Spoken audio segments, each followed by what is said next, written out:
안녕하세요, 하고 여러분. 영성 훈련을 위한 9번의 만남. 오늘부터 진도를 하도록 하겠습니다. 지난주에는 우리가 기독교 영성 개론을 잠깐 살폈고요. 생각보다 강의가 빨리 마쳐서 조금 아쉬운 마음이 있었습니다. 조금 더 길게 또 많은 걸 이야기하면 좋았을 텐데 아쉬움이 좀 있고요. 오늘부터는 이제 우리 클래스 365에 올려드린 PDF를 통해서 매 주마다 그때 강의해야 될 분량의 교재 워크북의 챕터를 PDF로 올려드리니까요. 그거 참고하시면서 같이 따라오시면 좋겠습니다. 바라기는 이 교재가 좋은 교재인데 다시 또 한국교회 사용할 수 있는 좋은 기회가 생겼으면 좋겠다 싶습니다. 잠깐 제가 기도하고 시작하겠습니다. 하나님 아버지 감사합니다. 영적인 성장이 단기간이 아니라 우리의 삶에 지속적으로 이루어져야 되기를 원합니다. 오늘도 예수님이 우리의 표대가 되시고 우리의 삶을 통해 하나님의 인도하심이 넘치게 하여 주옵소서. 예수님 이름으로 기도합니다. 아멘.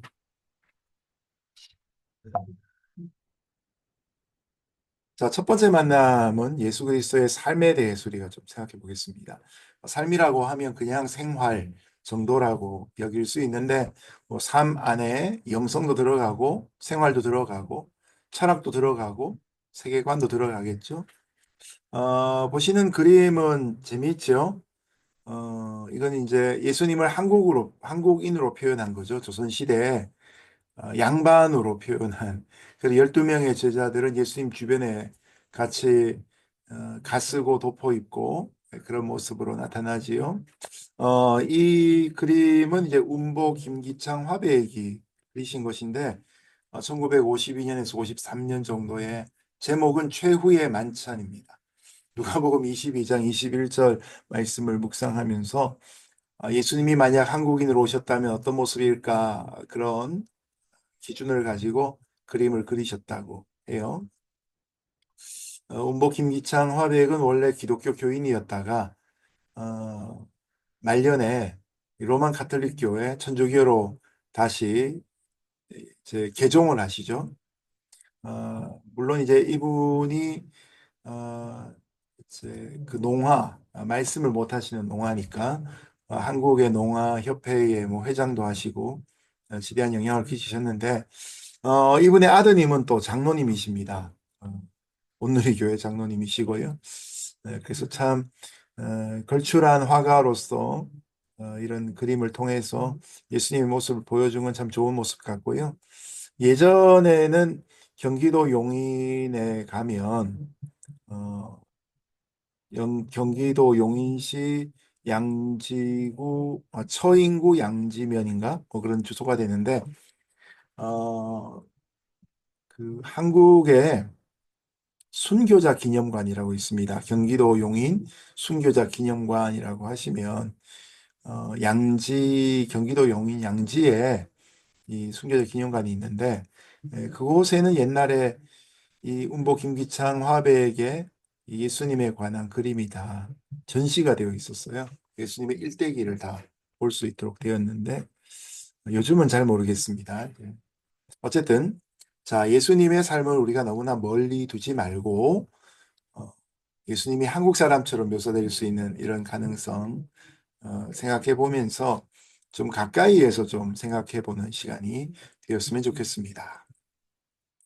자, 먼저 하나님의 발자취 엑사이즈 원 교재에 나와 있는 순서대로 좀 생각해 보려고 하는데요.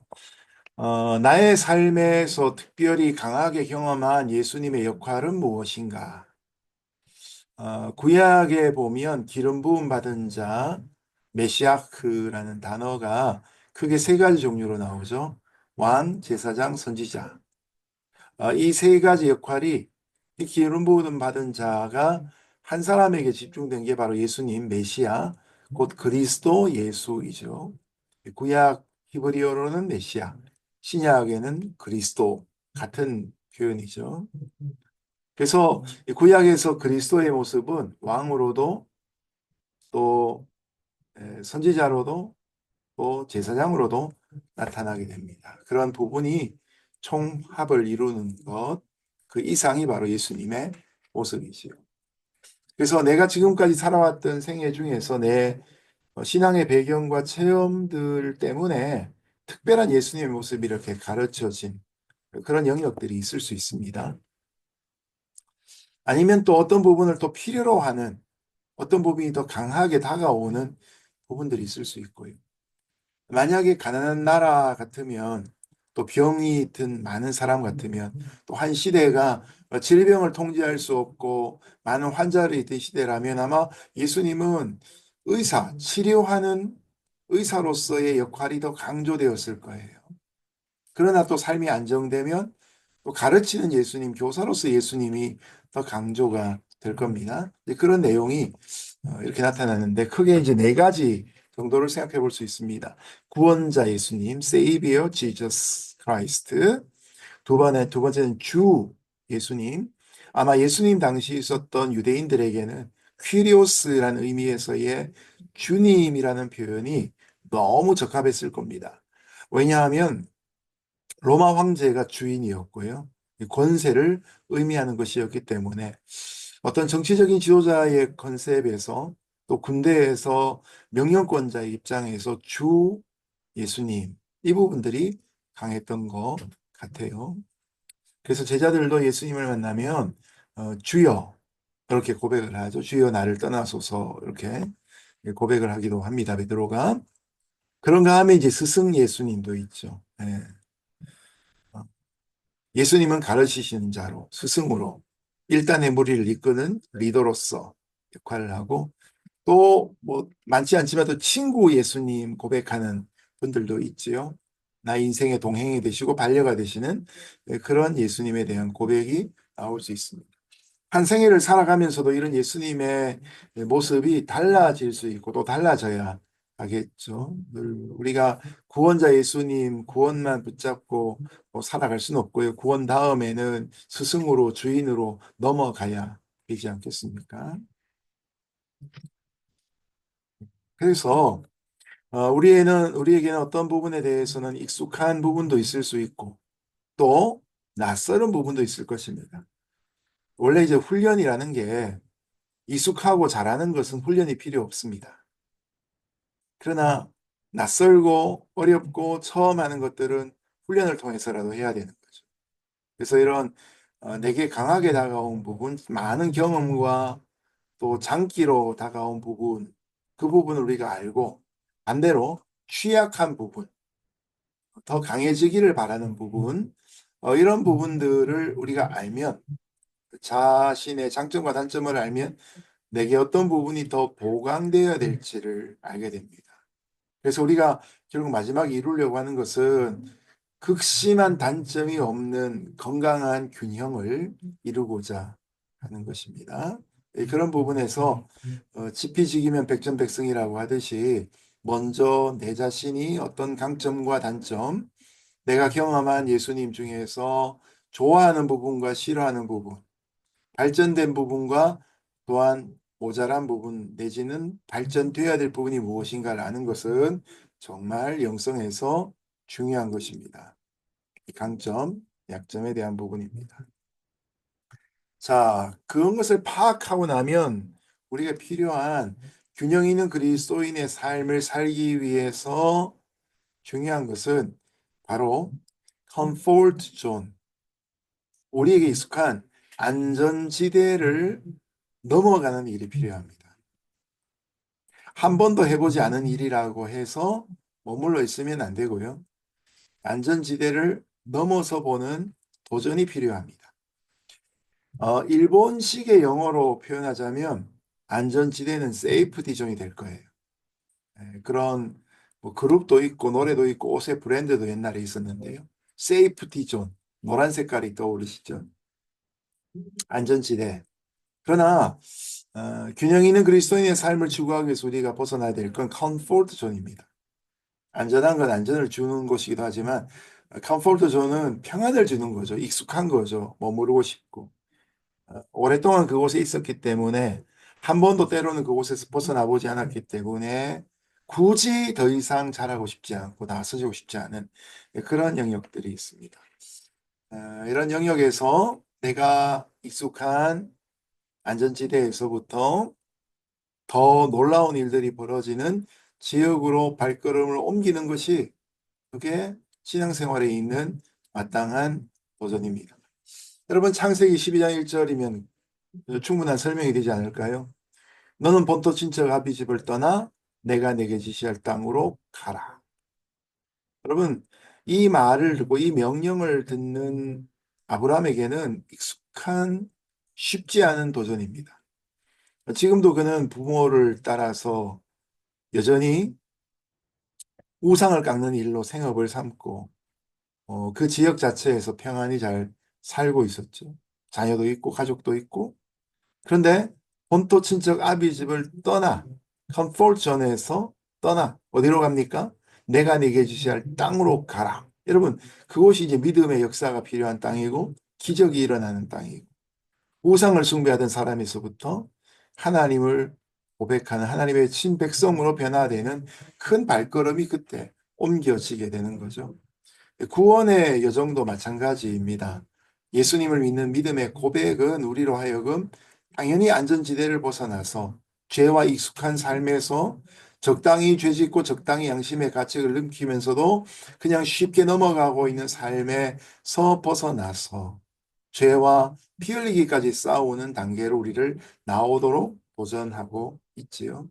그래서 우리가 가진 교재에 보면 23페이지에 이런 표현이 있습니다. 올바른 영적 성장은 언제나 안전지대, 컴포트 존을 벗어나는 모험을 감행해 새롭고 가슴 설레는 방식으로 하나님을 경험할 것을 요구한다. 존 번연의 철로역 정도 그런 의미에서 안전지대를 벗어나 장망성 향해서 나아가는 믿음의 발걸음을 얘기하는 것이 아니겠습니까? 그래서 신앙의 건강은, 신앙의 성장은 언제나 get out of comfort zone, 안전지대에서부터 벗어나는 일에 있다는 것입니다. 성경을 읽다 보면 이런 자리에서 결코 벗어나지 못했던 사람들이 있습니다. 마태복음 19장에 보면 한 부자 청년이 예수님께 와서 선생님이여, 그분에게는 예수님이 선생님으로 인식되었습니다. 선생님이여, 내가 어찌하여 영생을 어찌하면 영생을 얻을 수 있겠습니까? 그때 예수님이 너가 온전하고자 할진대 내 소유를 팔아 가난한 자들에게 주고 너는 나를 따르라. 그러면 하늘에서 내게 보화가 있을 것이다. 순서가 좀 바뀌었지만 그렇게 말씀을 하시죠. 그러나 여러분, 그 부자 청년이 어떡합니까? 그 부자 관원이 돌아가서 근심합니다. 근심하며 돌아가니라. 그 말은 결국 예수님을 따르지 않았다는 것을 반영하는 표현이지요. 자기에게 있는 안전지대, 그 재물과 보화, 그것을 소유를 팔 수가 없었던 것이죠. 안전지대를 벗어날 수 없는 그런 모습이 그에게서 느껴집니다. 그러나 우리는 성장하기 위해서 또 무엇보다 균형 있는 그리스도인 되기 위해서 현재 부조화가 되어 있는 상태에서 익숙한 우리의 삶을 깨뜨릴 필요가 있습니다. 예전에 제가 대학을 졸업할 때쯤에 대구에서 제가 대학을 졸업하고 서울에 이제 신학교를 다니는 선배들 집에 잠깐 가서 같이 기숙한 적이 있어요. 대학원생으로 이제 저는 이제 화학을 공부하고 있었는데 신학을 공부하는 형들 집에 잠깐 방문을 해서 어떻게 사나 체험을 했는데 어 이제 이른바 이제 그 옥상에 있는 집 그런 집에 어, 형들이 이제 선배들이 살고 있었어요. 네. 옥탑방이라고 불리죠. 옥탑방. 근데 저는 옥탑방을 그때 뭐 딱 한 번 경험한 것 같아요. 한 3, 4일 정도. 근데 옥탑방에는 화장실이 있는 옥탑방도 있고 화장실이 없는 옥탑방도 있습니다. 네. 아마 그건 그냥 옥상이었는데 거기다가 이제 가건물을 세워가지고 옥탑방으로 그냥 세를 받는 것 같아요. 화장실 어떻게 가냐? 세수를 어떻게 하냐? 1층으로 내려와가지고 집에 보면 이제 별채로 이렇게 붙어 있는 화장실과 또 수도가가 있잖아요. 거기서 이제 세수하고 이랬던 것 같아요. 아주 이렇게 산 기슭에 있는, 네, 요즘으로 치면 산동네 이렇게 불리는 도시였는데, 근데 화장실을 갔는데 화장실에 수세식이 아닌 거예요. 그렇다고 해서 푸세식도 아니에요. 그 자가 발전하는 그런 자기가 용변 보고 물을 부어야 되는 그런 곳이었어요. 좀 충격이었는데, 근데 이제 이게 2, 3일 지나니까 익숙해지는 거예요. 예. 그 형들이 다 그렇게 살더라고요. 나중에 어떤 목사님의 설교에 듣다 보니까 자신도 그런 경험을 했대요. 이게 부조리하고 불편하고 안 좋은 건데 계속 살다 보니까 익숙해지는 거예요. 네, 여러분, 그리스도인의 삶은 이런 불평과 원망의 자리에 머물러 있는 게 아니고 우리를 하여금 예수님의 자리까지 나아가도록 우리를 아울리치하게 만드시는 삶입니다. 부조리와 부조화를 알면서도 머물러 있는 것은 결코 덕스럽지 않습니다. Get out of comfort zone. 우리의 삶에서 성장을 위한 하나님의 노크소리가 아닌가 싶습니다. 자, 그러면 나의 강점이 무엇인가 알 필요가 있고요. 또한 나의 약점은 무엇인가 알 필요가 있는데, 자, 나의 강점은 나의 안전지대와 연결이 될 수밖에 없습니다. 자, 다음에 해당하는 것 중에 여러분 어떠신지 한번 보세요. 자, 일 좋아하는 분이 있습니다. 사람은 힘들고 일이 좋습니다. 그래서 혼자 일하는 게 좋아요. 팀워크를 해야 되는데 남들 다 쉬라 그러고 자기가 일합니다. 사람과의 관계가 너무 힘들어요. 이게 이제 일이 그 사람의 안전지대일 수 있죠. 그런가 하면 가까운 친구들과 있을 때 평안함을 느끼는 사람들이 있습니다. 이 사람은 이제 친분이 안전지대입니다. 어떤 사람은 이제 운동 활동이 좋은 분이 있어요. 어떤 분은 집이 너무 좋은 분이 있습니다. 제 아내는 정말 집을 좋아합니다. 어, 집에서 보내는 집순이. 물론 목회자 3호로 담임 목사 3호로 교회 나와서 성도들을 케어하고 신방도 하고 뭐 그러기도 하지만, 근데 집에 가면 밖에서 이제 에너지를 다 쓰고 집에 가면 완전히, 밖에 나오면 MBTI에 E고 집에 가면 I 형태가 된다. 또 반면에 사람 많이 모이고 좋아하는 사람도 있습니다. 저는 많은 사람을 만나도 비교적 덜 지칩니다. 사람 만나는 게 너무 좋습니다. 사람 만나도 많이 안 지치는 게, 사람을 만나면 제가 말을 많이 하지 않고 말을 많이 들어줍니다. 잘 들어줍니다. 제 안에는 사람을 만나면 말을 많이 해야 되고 분위기를 주도해야 된다고 느끼. 그러니까 이제 소진하고 집에 가죠. 저는 많은 시간 같이 있어도 소진이 아니고 충전하고 또 말 들어주면서 도움되어서 좋아서 들어갑니다. 사람의 기질 따라서 장점과 단점이 있는데, 자, 장점 속에는 나의 안전지대가 있을 수 있다는 것이죠. 자, 그런데 우리가 이런 안전지대에 내가 머물러 있다 보면 신앙의 성장과 성숙이 이루어지지 않고 그대로 고착될 가능성이 많습니다. 예전에 한번 그런 글을 쓴 적도 있는데요. 제가 이제 두란노 소원에서 사역을 할 때, 생명획산 편집장 할 때 이사가 잦았습니다. 새로운 부서가 만들어지면 언제나 오랫동안 이제 있던 부서들을 조정해서 공간을 바꾸고 때로는 가구가 위치를 바뀌기도 하는 그런 일들이 있었는데, 어느 날 책장 하나를 큰 걸 옮기는데 잘 안 옮겨지는 거예요. 그 책장 밑에 보니까 처음에 이제 그 수평을 잡으려고 밑에 뭐 한국 같으면 장판이나 나무 토막 같은 걸 밑에 대잖아요. 그게 이제 받쳐져 있는데 그게 너무 오랫동안 눌리다 보니까 바닥하고 플로어 바닥하고 이게 딱 붙어버린 거예요. 그래가지고 가구는 옮겼는데 여전히 그 사이에 끼었던 쪽대 같은 그런 나무는 그대로 붙어 있었어요. 접착제를 쓴 것도 아닌데 아마 계속 물 붓고 뭐 걸레질하고 이러다 보니까 그게 이제 먼지가 엉켜가지고 붙은 것 같아요. 나중에는 이제 뭐 망치 같은 거 갖고 와서 충격을 줘서 떨어뜨렸는데, 떨어진 자리가 또 여전히 흔적이 남아있는 거예요. 본드 자국같이 먼지 자국들이 남아있는 거예요. 몇 주간을 가더라도 청소를 했는데 거기가 깨끗하게 안 되는 거예요. 이게 고착이라는 게 이런 의미구나. 한 사람의 습관이 계속 반복되다 보면 장점도 있지만 그게 갖고 있는 부조리와 불합리와 이런 영역들이 그대로 남아 있는 거죠. 그래서 몸의 한 곳의 기능이 좋지 않아도 다른 곳을 잘 발휘하며 쓰기도 하지 않습니까? 네. 그 안전지대에 머물러 있다 보면 내가 더 자신을 활용할 수 있을 수 없는 일이 있습니다. 그래서 우리는 현재의 나를 스탠다드로 고려하면 곤란하고요. 우리의 스탠다드는 여전히 예수님이십니다. 그래서 예수님과 나의 삶을 대조해 보고 내게 부족한 것이 무엇인가를 예수님을 모델로 해서 기준을 삼고 내게 부족한 걸 발견하고 그 부분을 채워가야 성경이 말하는 온전함이 이루어질 수 있습니다. 나의 장점이 정답이 아니라 예수님의 기준이 정답이 되는 것. 영성이라는 게 쉽게 얘기하면 영적인 성장이고 예수님을 닮는 것 아닙니까? 예수님 빼버리면 영성은 아무것도 남지 않죠. 그런 의미에서 우리가 예수님의 삶에서 어떤 가치가 있는지 예수님의 삶의 모습의 균형을 볼 필요가 있지요. 그래서 우리는 복음서를 통해서 이 다음의 6가지의 예수님의 모습을 발견하게 됩니다. 첫 번째는 기도하시는 예수님의 모습입니다. 기도를 왜 예수님이 하십니까? 능력을 받기 위해 하십니까? 물론 맞는 말이죠. 그러나 예수님에게서 기도는 하나님과의 친밀함의 시간이었습니다. 예수님은 사역보다 기도를 앞세우셨는데요. 하나님의 뜻을 따르는 것이 하나님의 일을 하는 것이었기 때문에 그렇습니다.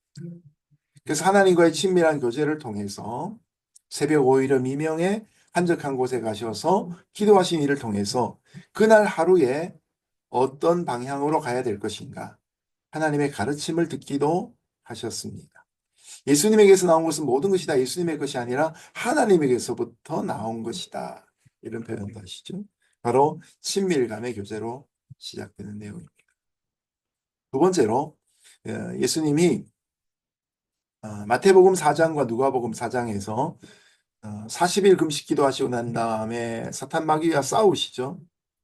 이 두 사건 안에서 우리는 비록 유혹의 순서가 좀 달라지지만 그러나 세 가지의 시험과 맞닥뜨려 싸우시는 예수님의 모습 그리고 그 사단의 시험을 말씀으로 이기는 예수님의 모습을 보면서 순결한 마음의 중요성을 또한 발견하게 됩니다. 인생의 고난이 많고 시련이 많고 때로는 도전과 영적인 싸움이 있지요. 그럴 때 우리가 지켜야 될 건 마음입니다. 우리의 심령, 마음입니다. 특별히 거룩과 순결을 지켜야 합니다.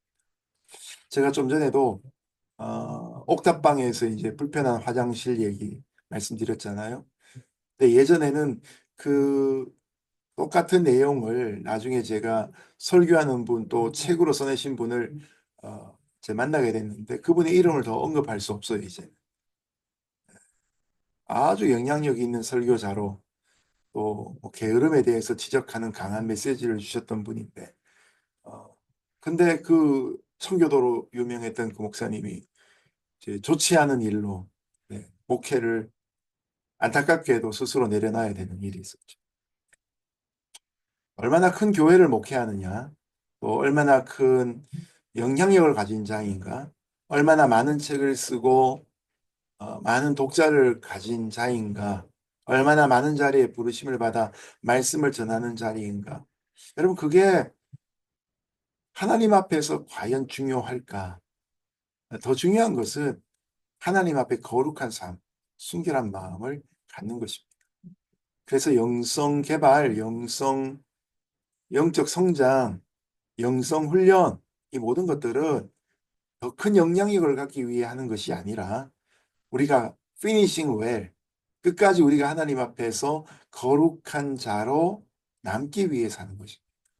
그런 의미에서 영적인 성장, 영적인 성숙, 영적인 훈련은 우리에게 선택 과목이 아니라 맨데토리 필수 과목이고요.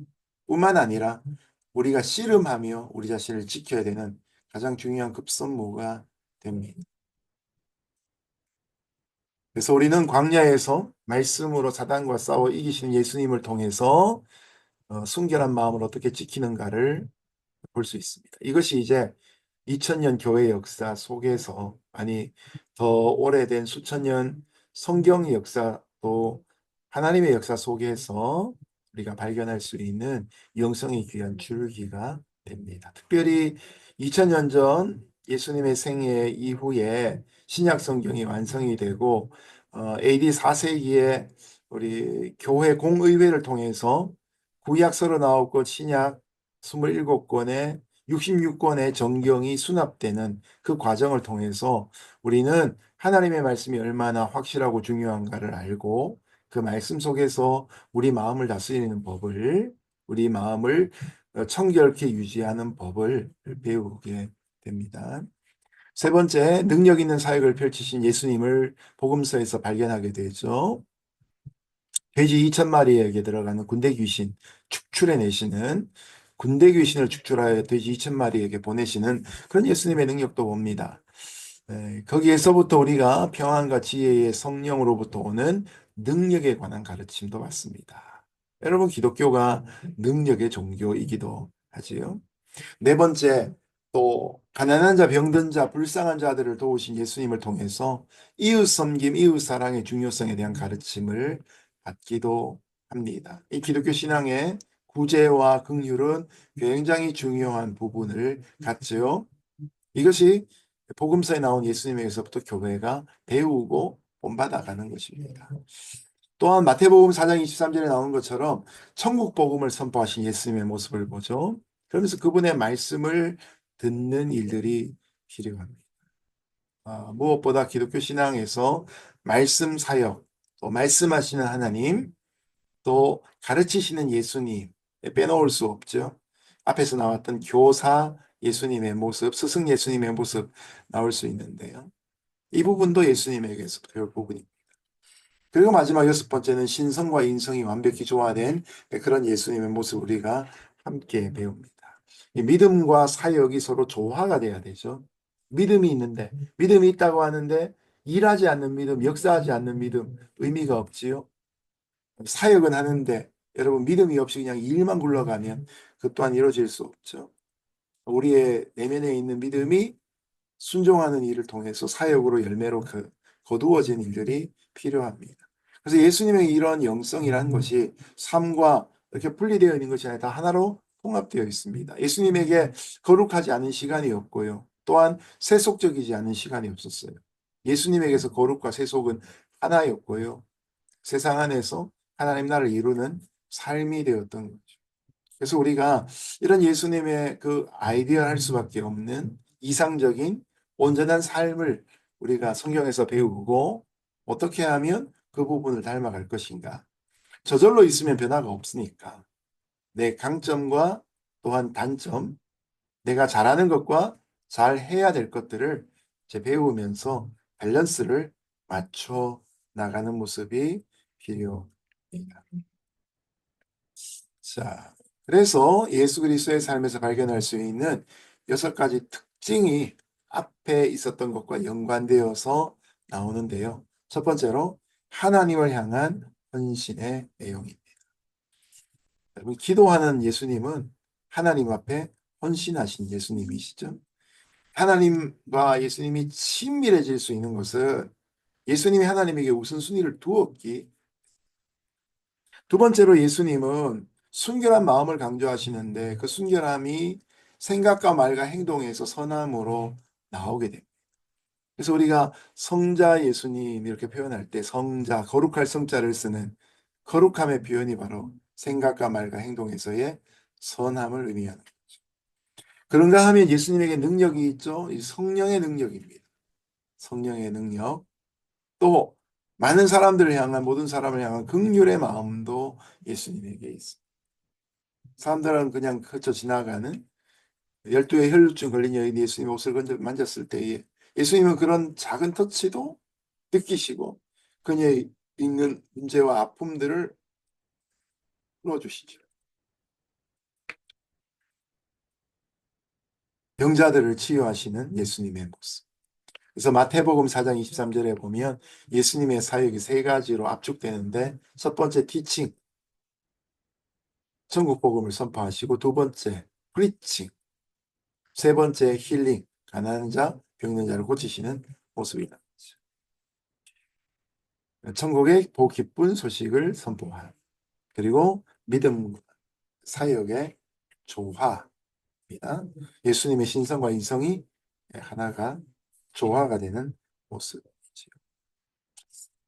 그러면 이제 이런 예수님의 온전한 모습 카테고리 6개 정도가 나오게 되죠. 그리고 이제 우리는 이것을 향해서 교회 역사 속에 이런 흐름들이 있었는가 돌아보게 되고 교회 역사 속에 발견하게 되죠. 자, 하나님을 향하는 신, 뭐 이런 내용들이 이제 옆에 사자성어를 만들어 보았는데요. 연결을 좀 지을 수 있으시겠습니까? 자, 하나님을 향한 헌신은 기도, 기도를 제일 앞세우는 기도 실행 노지는 기도 선행 이렇게 연결 지을 수 있겠죠. 네. 두 번째로 말과 행동에서 선함, 그것은 죄를 대적하는 피 흘리기까지 싸우는 경건함, 거룩함으로 이어지죠. 세 번째 성령의 능력을 받는 건 또 교회가 추구해야 될 성령 충만으로 이어져. 그리고 모든 사람을 향해 베푸는 긍휼은 측은지심이 되겠죠. 컴패션이 됩니다. 복음의 기쁜 소식을 선포하는 건 복음 선포. 그 다음에 믿음과 사역의 조화는 영육의 조화. 이런 모습들이 이루어질 때 우리는 예수님의 온전한 모습을 닮을 수 있는데요. 자, 이런 복음서에 나타난 예수님의 모습을 이렇게 요약, 축약할 수 있는데 여러분 또 하나 우리가 생각해야 될 것이 2000년 교회 역사 속에 이런 일들이 하나님의 은혜 가운데 이 땅에 흘러온 운동들, 무브먼트로 있었다는 겁니다. 이 무브먼트란 말은 하나님의 영이 개인과 집단의 특별한 목적으로 사역하셨다는 겁니다. 부흥도 마찬가지죠. 부흥은 사람이 만들어내는 것이 아니라 하나님의 영이 함께 하시면서 이상한, 범상한 역사가 나타나는 거죠. 그래서 기독교 역사에 보면 이렇게 정리할 수 있는 6가지의 운동이 지금까지 지나갔습니다. 묵상의 운동, 컨템플러티브 무브먼트, 성결 운동, 홀리니스 무브먼트. 우리 AEU가 에반젤리카이라는 의미를 갖고 있지만 한국에 보면 이 성결교단이잖아요. 네. 성결교가 지향하는 그런 무브먼트가 뚝 떨어진 게 아니라 있었다는 거죠. 카리스마 운동, 네, 카리스마틱 영성 운동이죠. 능력 운동이고요.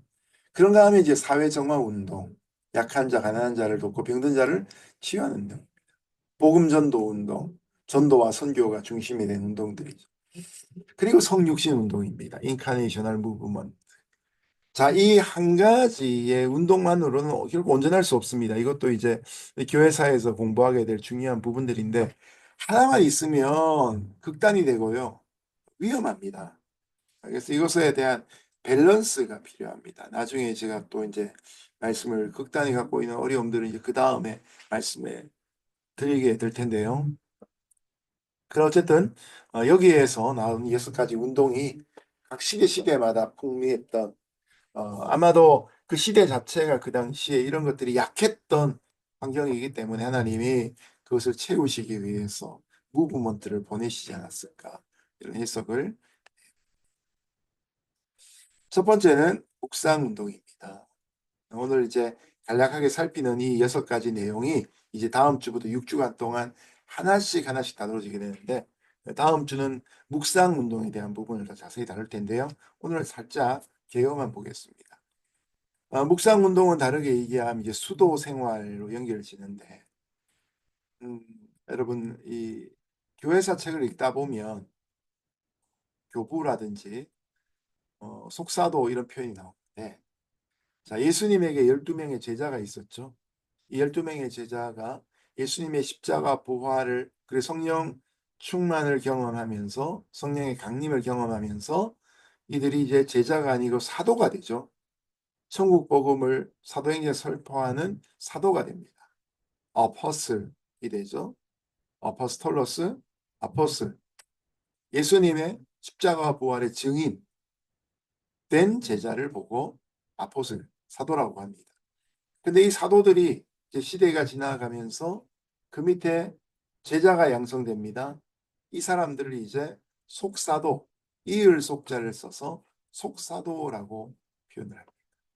그 또 시대가 지나가면 이 속사도의 또 제자들이 한 그룹을 이루게 되죠. 이 사람들이 교부, 처치 파더이 됩니다.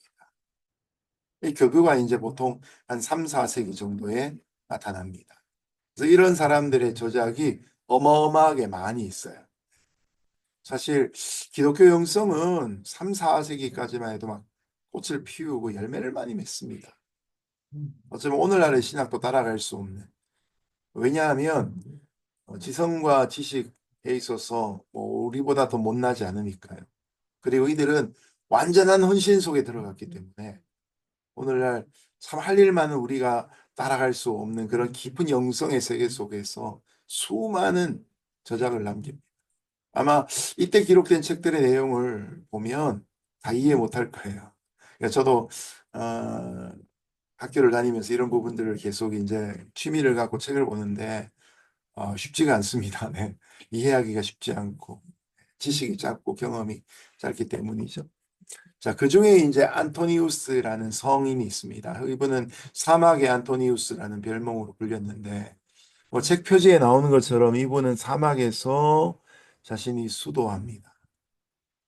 이집트 출신이었죠. 여러분, 이집트가 지금은 뭐 아프리카에도 있고 그렇게 잘 사는 나라가 아니기 때문에 무시하지만 사실은 1세기 당시에 기독교계가 꽃피웠던 중요한 곳입니다. 로마만 그런 게 아니라 또 이스탄불만 그랬던 것이 아니라 알렉산더 이런 부분들, 이집트 이런 부분들이 굉장히 기독교 학문이 탁월했던 예, 성 어거스틴이 바로 이 지역 출신 아니겠습니까? 그래서 이집트 출신의 성 안토니우스 성인은 예, 수도 생활의 시조가 됩니다. 마태복음 19장 21절에 보면 내가 온전하고자 할진대 가서 내 소유를 팔아 가난한 자들에게 주라 그리하면 하늘에서 보화가 내게 있으리라 그리고 와서 나를 좇으라. 부자 청년에게 하셨던 예수님의 말씀이죠.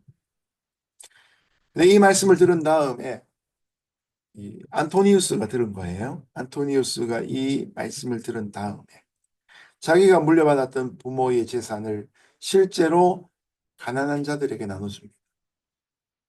그리고 깊은 사막에 사서 죽을 때까지 외딴 곳에 홀로 살면서 은수 생활, 좀 어려운 한자인데요. 은수, 숨어서 수도 생활을 하는 은수 생활을 합니다. 어, 우리 최춘삼 할아버지라고 여러분 혹시 기억하십니까? 네. 한때 이제 한국 교회에서 센세이션을 일으켰던 규장 출판사에서 나왔던 그 책이 있었잖아요. 네. 많은 재산이 있었지만 그걸 다 팔고 나눠주고 리어카를 끌고 고물장수 하시면서 보험자로 살아가셨던 그런 모습이 있습니다. 바로 묵상운동의 좋은 전형을 우리에게 보여줍니다. 이런 묵상운동은 이제 나중에는 수도원 운동으로 연결이 되어지고 로만 가톨릭이 부패하고 복음을 복음대로 제대로 드러내지 못했을 때 수도원은 탁월한 영성을 제공하는 마치 옹달샘 같은 역할을 합니다. 다음 주에 더 자세히 살펴보도록 하고요. 두 번째는 성결 운동입니다. Holiness Movement입니다. 여기에 대표적인 인물은 바로 존 웨슬레, 감리교의 창시자입니다. 존 또는 요한 웨슬레라고 불리는 요한 웨슬레는 신비주의적인 초자연적인 영성을 추구하는 것보다 사실은 신자의 성화와 완전주의에 초점을 두는 인물이었습니다. 자칫하면 이제 앞에 것에 쏠릴 경우가 많은데요. 굉장히 존 웨슬레는 박식한 사람이었죠.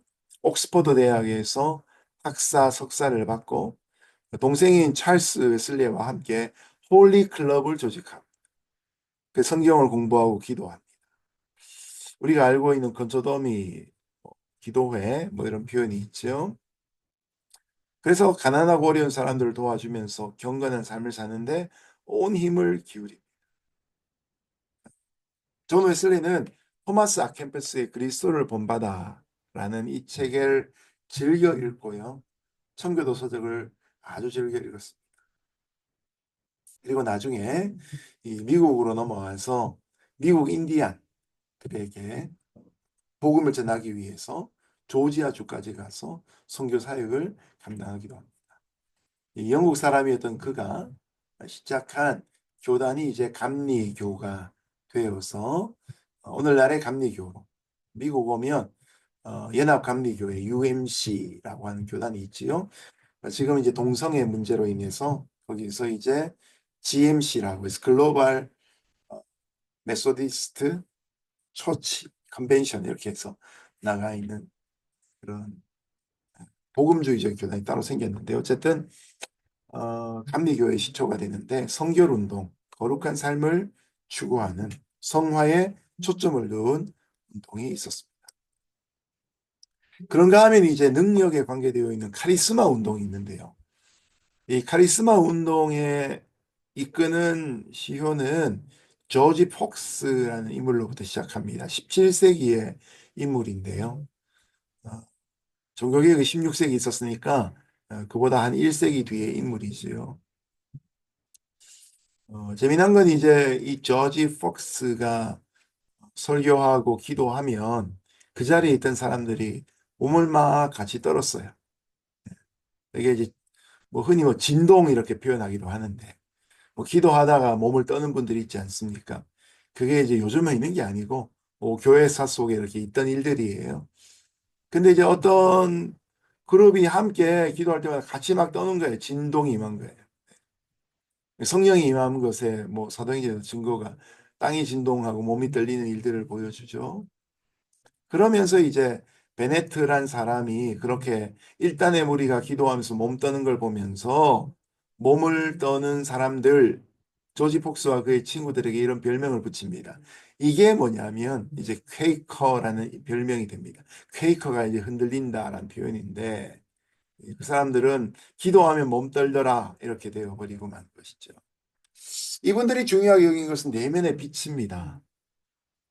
내면의 빛이 있어서 신앙의 성장과 직분에 관계없이 하나님은 모두에게 내면의 빛을 주신다. 그 빛을 이제 드러내고 합하고 이런 일들이 이제 공동체 가운데 이루어지는데요. 그래서 이 퀘이커 교도들은 신앙 어떤 경험에 따라 사람들을 차별하지 않고 사람들을 굉장히 평균적으로 차별하지 않습니다. 그들은 자신들이 이제 교회라고 불리기보다는 친우회, Religious Society of Friends라는 이름으로 불리는 걸 좋아하고요. 그리고 마을마다 지역마다 퀘이커 미팅 하우스라는 걸 둡니다. 그래서 에어비앤비가 없던 이 시절에 어떤 지역을 여행을 가게 되면 그 지역에 있는 퀘이커 미팅 하우스를 가고 거기 이제 벽보에다가 숙박 원하는 사람 갈 수 있는 집들에 이렇게 적혀 있습니다.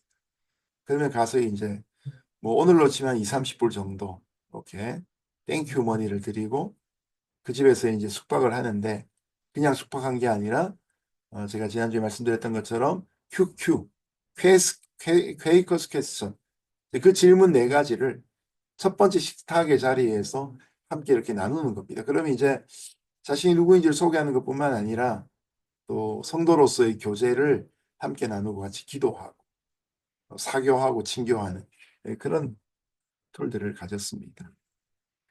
특별히 이제 미국에서 퀘이커 교도가 많은 땅이 이제 펜실베니아이지요. 이 펜실베니아인데요. 펜은 뭐 유펜이라는 대학교도 있죠. 펜은 사실 윌리엄 펜이라는 집안의 라스트 네임 성입니다. 원래는 이 땅 전체가 펜 집안의 땅이었습니다. 근데 여기 이제 이주해 왔던 윌리엄 펜이라는 인물이 신앙의 도전을 받아서 앞에서 보셨던 것처럼 앞에서 이제 사막의 안토니오가 했던 것처럼 이 윌리엄 펜은 또 다른 실험을 하는데요. 이 펜실베니아 땅 전체를 다 도네이션 한 거예요. 그러면서 여기에서 거룩한 실험을 시작합니다. 어떤 거룩한 실험이냐면 성경의 원리대로 살아가는 실험을 합니다. 공동체를 만들고 유물통상, 내 것을 내 것이라 주장하고 서로 교제하고 교류하는. 그래서 퀘이커 교도들은 어, 이제 공산주의 이데올로기로서의 공산주의가 아니고 원시 공산 사회를 보여주는 이 신약 성경의 초대교회 공동체 보여주는 그 모습을 실현하려고 이렇게 했던 것이죠. 네. 성경적인 가치들이 많이 이렇게 나타나게 됩니다. 요즘은 이런 게 조금 약해져 있지만 그래도 펜실베니아를 가면 이런 것에 기반한 제도와 법칙들, 규율들이 이루어지고 있습니다. 카리스마 운동, 이들이 이제 성령의 역사를 강조하고 성경의 정말 그 상태 그대로 지키며 살아가기를 원했던. 여기 보시면 한국의 뭐 기독교인이라고 표현할 수도 있고 퀘이커 교도, 제일 처음 퀘이커 교도가 이제 함석헌 선생입니다. CR 함석헌 선생. 에, 저희 어머니가 이제 강릉 함시신데 같은 집안이세요. 네. 그래서 제가 뭐 만나뵌 적은 없지만 그러나 저희 집안의 뭐 외삼촌들은 굉장히 많은 영향을 받으셔서 제가 조금 알고 있는데 이 함석헌 선생이 케이크 교도였습니다. 성경적인 공동체 원형을 너무 좋아하고 따르던. 그래서 뜻으로 읽는 한국사 뭐 이런 책들을 통해서 성경에 있는 그 원리를 그대로 한국 교회, 한국 사회 안에 적용하고자 하는 시도들을 좀 많이 하셨지요. 미국의 슈퍼마켓에 가면 퀘이커라는 브랜드가 있습니다. 이게 다 이제 퀘이커 교도들이 사는 그 이제 공동체 협동조합에서 만들어낸 제품들인데요.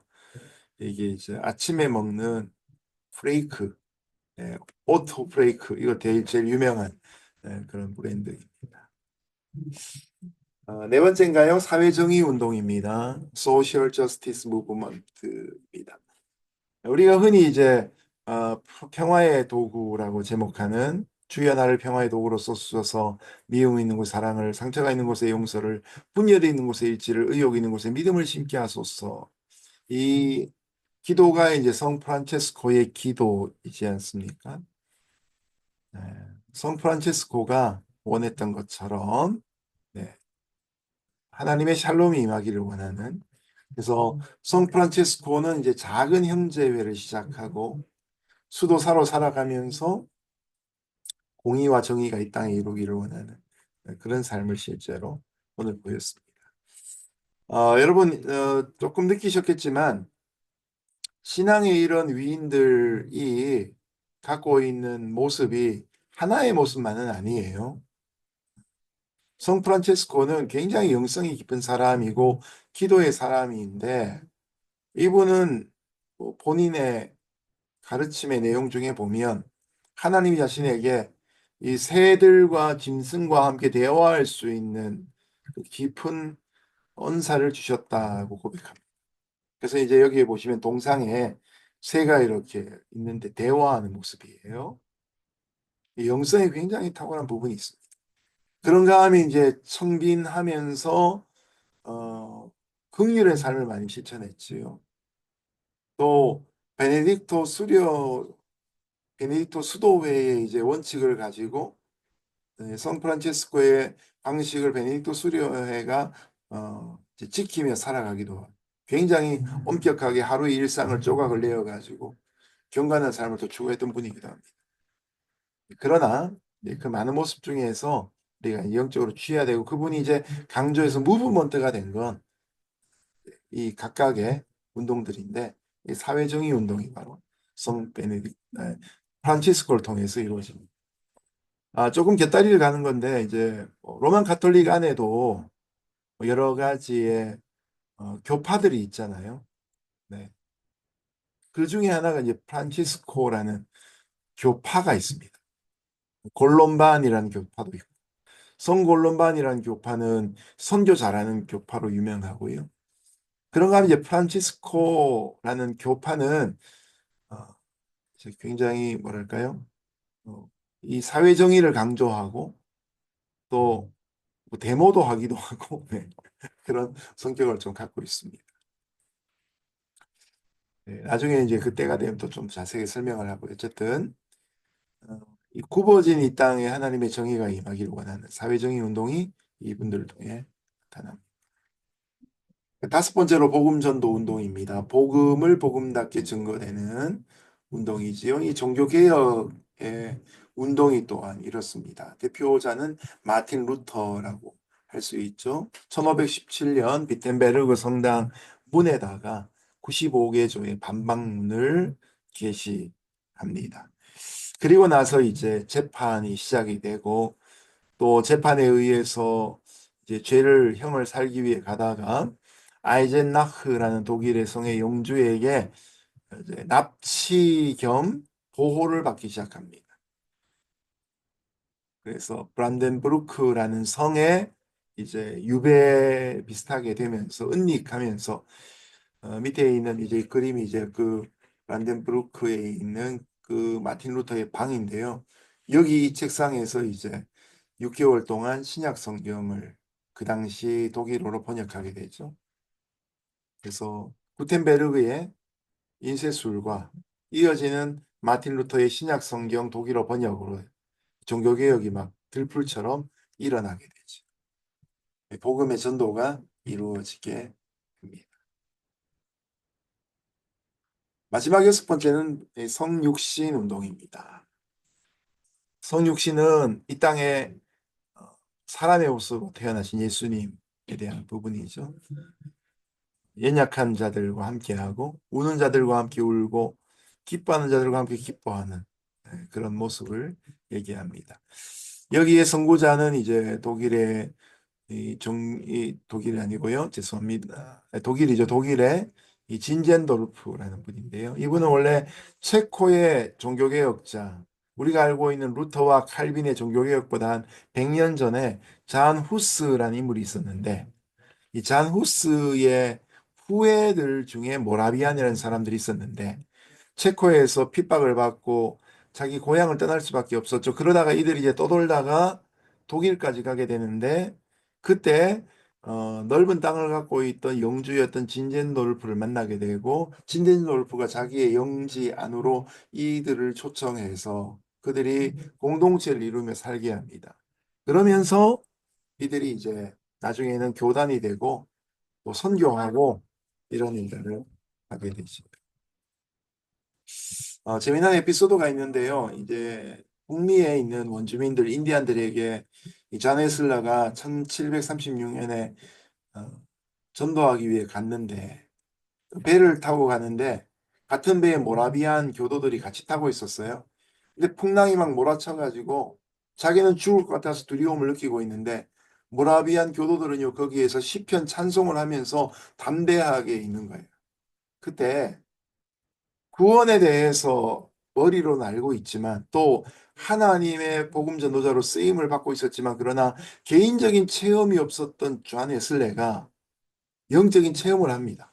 이 모라비안 교도들의 모습을 보면서 아, 믿음이란 건 이렇처럼 담대한 것이구나. 이 위기에서 하나님이 나를 지키시는구나. 이걸 이제 신앙의 고백을 하게 됩니다.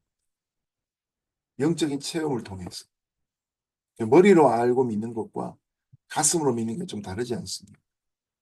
그러면서 그들이 하고 있던 성경 묵상, 그리고 기도, 그리고 성만찬, 그리고 성화, 이런 내용들을 이제 잔 웨슬레가 가지고 와서 감리교 운동을 시작하게 되는 시초가 여섯 가지가 이제 서로 지금까지 서로 얽히고 설키고 영향을 주고받는 일들이 있죠. 그래서 묵상운동, 성결운동, 카리스마 운동, 사회정의운동, 복음전도 운동, 성육신운동 이 여섯 개가 이제 이어지게 되죠. 자, 이 여섯 가지의 교회사에 있는 운동과 또 예수님이 사셨던 삶하고도 우리가 서로 연관을 지을 수 있습니다. 자, 첫 번째로 예수님이 가지신 모든 사람을 향한 긍휼은 뭐로 이어질까요? 네, 사회정의 운동과 이어지겠죠. 두 번째로 하나님을 향한 헌신은 무엇으로 이어질 수 있을까요? 하나님을 향한 헌신, 네, 기도, 선행이었죠. 묵상 운동으로 이어집니다. 기도가 왜 묵상이냐 이렇게 말씀하시지 마시고 네, 묵상 운동 말씀과 기도가 함께 묶이는 묵상운동입니다.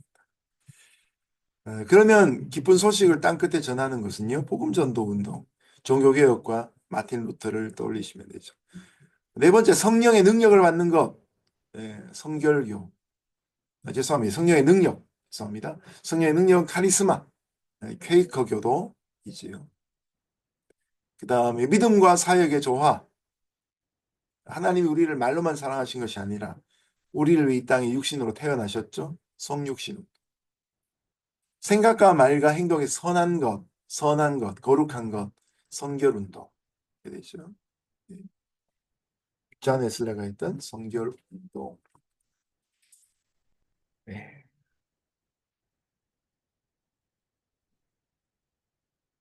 자, 이 여섯 가지가 과연 내게는 이제 어떻게 나타나는가? 그런데 이것이 이제 불균형을 이루면 극단의 불균형이 됩니다. 하나만 잘하고 나머지 다섯 가지가 배제되고 발전되지 않으면 신앙은 결코 건강할 수가 없습니다. 그래서 오늘날은 우리가 교단들이 참 많지만 그 개신교의 교단들 우리가 묶어서 건강한 신앙을 가진 서클을 일컬어 우리가 복음주의라고 말하지 않습니까? 이 균형을 강조하는 것이죠. 근데 이제 뭐 인간인지라 극단의 불균형이 있을 수밖에 없는데요. 불균형의 예들을 한번 보겠습니다. 전혀 창의적이지 못한 묵상가. 맨날 생각만 하고 묵상만 하고 꿈쩍을 않습니다. 성과가 안 나오겠죠. 다만 죄를 주목할 뿐 긍휼이라고는 없는 도덕주의자. 지적을 계속하는 인물. 복음 선포의 게으른 은사주의자. 영적 엑스타시에만 머물고 은사는 많은데 그 은사가 나를 넘어갈 수 없는 경우. 하나님의 말씀에 귀 기울이지 않는 사회운동가. 남미에 있는 해방신학이 한국에 있는 민중신학이 갖고 있을 수 있는 단점이지요. 사회 개혁을 일으키는데 부조리를 개선하고자 하는 이유는 있지만 그러나 하나님의 말씀은 근거가 안 되는 경우. 성령의 도우심을 필요로 하지 않는 복음 전도자. 논리로 말씀을 가르치고 변증만 발전하는 그런 일들이죠. 은밀하지만 치명적인 죄에 빠져 있는 사업가. 열심히 일하고 있고 성과를 내지만 그러나 숨어 있는 죄가 있는 자. 여러분 지난 10여 년 동안 기독교 교계 안에 이런 일들이 참 많지 않았습니까? 어, 미국 같으면 이제 빌 하이벨스, 한때는 세들백 교회, 윌로우 크릭 교회 이러면 이제 뭐 거의 한국에 있는 모든 목사님들이 그 방향을 따라가던 특별히 윌로우 크릭 교회 같은 경우에는 뭐 엄청난 역사를 일으키고 수많은 그런 일들을 했는데 결국은 10여 년 넘는 그런 성적인 부정 또 가정이 깨어진 상태에서 또 다른 그런 외도의 삶을 지속적으로 살아왔던 일들 그게 이제 폭로가 되고 충격을 주었죠. 그분이 쓴 책 중에 보면 예, 뭐 바쁠수록 기도합니다 이런 제목의 책이 있어요. 예, 근데 안타깝게도 자기 개인의 영성을 관리하지 못했기 때문에 어려움들이 생기게 된 것이죠. 그래서 이런 극단적인 불균형을 우리가 잘 파악을 하고 영적 훈련, 영적 성장의 과정 중에 자신의 단점을 보완하는 게 참 필요합니다. 그것이 우리가 건강하게 신앙생활을 감당하고 영성을 유지할 수 있는 비결이 됩니다. 자, 이 여섯 가지 중에 나 자신에게 스스로 발견할 수 있는 모습은 과연 뭔가 보시면서 그 여섯 가지 중에 한 가지를 또 보완하는 모습이 되었으면 좋겠습니다. 그래서 여러분 이런 그림을 아마 그릴 수 있을 텐데요. 요 그림을 제가 레터지나 A4지에서 출력하실 수 있도록 요 그림만 따서 이제 따로 파일로 올려드릴 텐데요. 네, 묵상과 성결과 카리스마와 사회정의와 복음전도와 성육신 여섯 가지 내용을 여러분 충분히 숙지하시겠죠? 네, 그것 속에서 하나를 이제 10점 만점을 두고 나는 몇 점짜리인가 한번 이렇게 그려보세요. 그리고 전체를 한번 이렇게 이어보세요. 완만한 큰 원이 되면 좋은데 작은 원이 될 수도 있고 뭐별 모양이 될 수도 있고 찌그러져 있는 모습이 될 수 있을 거예요. 그중에 가장 취약한 부분들을 보완해야 합니다. 여러분 공동체도 그렇고 개인적인 영성도 마찬가지인데요. 강점으로 우리가 쓰이지만 그러나 결국 단점으로 우리가 무너지게 되어 있습니다. 어, 뭐 조선시대나 일전시대 때 보면 그 조각목을 붙여가지고 팟캐스트를 만들잖아요. 스시집에 가면 주로 그런 일들이 그렇게 만들어진 기구들이 있는데 통나무를 판 게 아니고 나무 조각을 더 떼어가 그것을 연합해서 팟캐스트를 만들고 물동이를 만드는데 여러분 그 바켓스에 담을 수 있는 물의 총량은 결국 가장 작은 조각목의 높이에 제한을 받습니다. 그래서 공동체는 제일 큰 높이만큼 물을 담는 게 아니고 가장 낮은 높이만큼 물을 담는 겁니다. 이 공동체 형성이 바로 그렇습니다. 그래서 6가지 중에 나의 강점, 약점을 진단하고 나의 약점이 무엇인지를 알고 보완하는 쪽으로 이 형성 훈련을 사용할 필요가 있습니다. 당신의 수레바퀴는 덜컹거리는가? 무엇 때문에 덜컹거리는가? 네, 이런 내용들을 여러분 찾아보실 수 있으시겠죠? 그래서 우리가 내가 가진 것과 내가 가진 것 같이 비교하고 나눠볼 수 있는데요. 실제로 이제 우리가 현장에서 소급을 하거나 또 줌으로라도 우리가 같이 대면한다면 이런 부분들이 좀 나눠 볼 수 있을 것 같은데요. 어, 초점은 이것입니다. 우리는 하나님께 감사할 수 있는 조건들이 많다는 것이에요. 네. 많은 걸 가지고 하나님 많은 걸 우리에게 부어 주셨다는 겁니다. 원래 감사라는 건 찾으면 찾을수록 많아지는 거 아닙니까? 감사는 은혜를 크게 받았다고 나오지 않고요. 감사는 평소의 습관 때문에 나오게 됩니다. 저희 교회에 재미나게 기쁘게 헌금하는 분들이 몇 분 계시는데 청년 중에 한 명은 매일 새벽마다 벤모라는 이렇게 돈을 보내는 그런 앱이죠. 벤모를 통해서 5불씩 한국으로 하면 6, 7천 원 되겠죠. 5불씩 매일마다 감사헌금합니다. 그리고 5불이 뭐 헌금인데 많다, 작다 뭐 얘기할 수 없는 그런 양인데 이게 매일 헌금하는 거예요. 잊지 않고. 한 번은 추수감사절이었는데 굉장히 가난한 은행에 제가 뭐 그 집 은행 밸런스 알 정도까지 네, 그런 가까이 있는 사역자의 집안이었는데 근데 이제 감사원금을 365불 하더라고요. 의미가 뭔지 아시겠죠?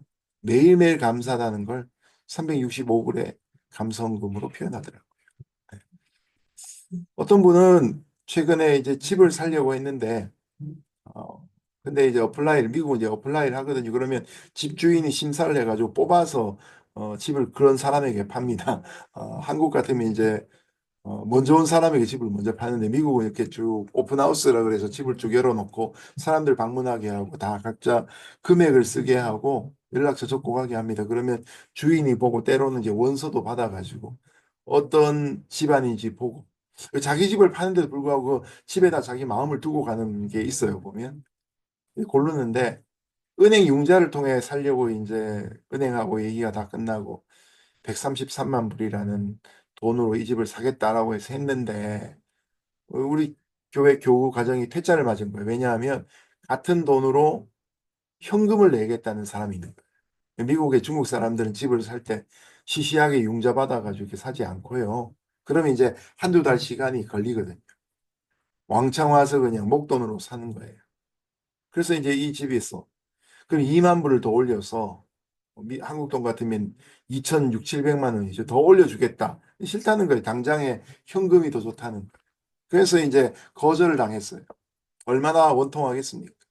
그런데 이 가정에서 하나님 앞에 133불을 헌금하면서 지난주에 헌금 봉투를 이렇게 이제 재정부에서 넘겨받았는데 너무 재밌는 거예요, 그 안에 스토리가.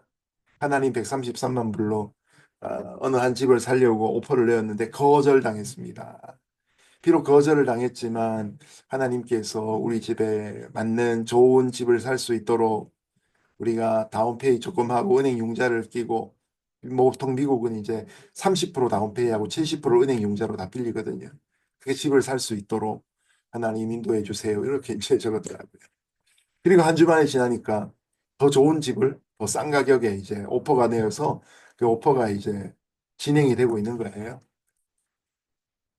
여러분, 이게 이제 감사의 훈련이고 감사의 인식인 것이죠. 네, 감사가 평소에 쌓여 있어야 감사가 넘칠 수 있습니다. 두 번째 우리가 인식해야 될 것은 우리에게는 더 성장할 수 있는 여지가 있다는 겁니다. 이게 두 가지 의미가 있는데요. 나는 이만하면 됐어라고 자만하는 사람들에게 아니다. 당신은 잘해야 될 부분이 있다. 교육학에서 이제 사람들에게 있는 지식의 성장을 얘기할 때 노년기에는 결정 지식이 유동 지식보다 더 발전한다고 봅니다. 삶을 살다 보면 어떤 정보를 외우는 것, 그걸 유동 지식이라고 해요. 근데 그런 유동 지식을 외우는 암기력은 떨어지지만 통찰은 깊어지잖아요. 그 결정 지식이라고 얘기합니다. 그래서 태어날 때부터 천국 갈 그 순간까지 사람은 계속해서 지성의 영역에서도 성장하고 있다고 요즘 교육학에서는 가르칩니다. 한인 목사여도 설교자여도 여전히 성장해야 되고 성경을 공부해야 되는 그런 부름이 저에게 있겠죠. 누구나 성장할 여지를 갖고 있다. 교만하면 안 된다. 이 말을 이제 뒤집어 놓으면 또 기쁜 마음으로 성장하라는 거죠. 포기하지 말고 당신도 성장할 수 있다. 합당한 훈련과 과정을 치르면 성장할 수 있다. 그리고 또 하나는 연합의 의미입니다. 우리는 다른 이의 강점 위에서 자신을 만들어 간다. 나 한 사람은 부족하여도 다른 사람과 연합하면 나의 약점이 채워지고 또한 협업을 통해 동역을 통해 하나님의 역사를 이루어갈 수 있다. 어, 요즘 이제 결혼 생활 한 30년, 40년 한 부부들한테 종종 듣는 얘기가 목사님 저희 부부는 너무 닮았어요. 근데 우리는 너무 달라요. 저도 이제 제 아내하고 28년 결혼 생활을 했는데 어떤 자리에서 제가 말을 하려고 떠올리면 아내가 그 말을 똑같이 하고 있어요. 그만큼 이제 생각의 흐름, 사고의 흐름이 닮았다는 거죠. 이런 얘기 속에는 우리의 경험 속에 이 사건을 같이 떠올려서 얘기하게 되는 그런 게 있다는 거죠. 그래서 실제 삶에 보면 저와 아내의 선호는 너무 다릅니다. 제가 좋아하는 고기는 돼지고기고 제 아내는 돼지고기를 먹으면 엘러지가 일어납니다. 뭐 그런 것을 시작해서 문화의 장르도 선호가 다릅니다. 원래부터 그런 게 달랐으니까 매력이었고 그러니까 호감을 갖고 또 기도하면서 결혼하지 않았겠습니까? 여러분, 제가 다 잘해야 되는 것도 아니고 제 아내가 더 완벽해야 되는 것도 아니고 서로 간에 서로 보완할 수 있으면 적어도 부부 사이에 두 사람 중에 한 사람만 어떤 기능과 역할을 하면 뭐 그걸로 충분하지 않겠습니까? 그래서 다른 이의 강점 위에 자신을 만들어 갈 필요가 있습니다. 청교도들이 썼던 개혁주의자들이 썼던 표현 중에 거인의 어깨 위에 서라라는 표현이 있습니다. 우리가 지난날 교회 역사 속에서 쌓여왔던 좋은 전통이 있지요. 좋은 학자들의 결과물들이 있지요. 또 좋은 신앙의 영적 유산들이 있지요. 그거 다 없는 상태에 우리가 혼자 발돋움하지 않습니다. 영적 발돋움은 교회사의 역사 속에 교회의 아름다운 유산 위에 우리가 서는 것. 거인이라고 표현되는 게 바로 교회의 어마어마한 영적 유산을 얘기하는 것이죠. 개혁주의는 다 버리는 게 아니고 개혁해야 될 것들을 개혁하는 내용들인데요. 그런 의미에서 2000년 교회 역사 그리고 수천 년 성경의 역사 속에 하나님이 어떻게 역사하시고 또 우리의 모델 되신 예수님이 어떤 삶을 사셨는지 그 내용을 살피는 6가지는 우리의 영성의 모든 부분을 살필 수 있는 좋은 주제가 아닐까 싶습니다. 그래서 다음 주부터 한 챕터씩 각각 좀 다뤄보면서 내용들을 좀 정립하고요. 다음 주부터 이어지게 될 6주 동안의 과정을 통해서 우리 각자가 다 출신과 교단이 좀 다르고요. 신학적인 칼라들이 좀 다르지만 복음주의 서클 안에서 우리가 어떤 강점과 단점을 갖고 있는지 개인적으로 잘 발견할 수 있는 그런 시간이 되면 좋겠습니다. 평안하십시오. 책에 있는 내용인데요. 하나님이 우리 안에 역사하시기 때문에 우리 그것을 감사할 수 있습니다. 격려할 수 있으면 좋겠습니다. 제가 마침 기도하겠습니다. 고맙고 감사하신 하나님 아버지, 오늘도 교회 역사와 전통을 통해서 예수님이 보이시고 또 사람들을 통해 일하셨던 일들을 함께 살펴보았습니다. 거인의 어깨 위에 서는 신앙 되게 하여 주시고 영성이라는 것이 없는 것을 찾아오고 꾸어오는 것이 아니라 원래부터 교회 안에 있었던 것임을 기억하고 우리 자신을 그곳에 비추어서 강점은 강점대로 더 쓰임을 받고 우리의 단점은 또한 개발할 수 있는 좋은 도전의 시기들 되게 하여 주옵소서. 치우침이 있는 신앙이 아니라 균형 잡힌 신앙으로 하나님 앞에 더 크게 영적 발돋움하는 저희 모두가 되길 원하며 이 모든 말씀 예수님 이름으로 기도합니다. 아멘. 네, 또 한 주간 평안하시며 네, 수업 잘 하시기를 바랍니다. 마치겠습니다.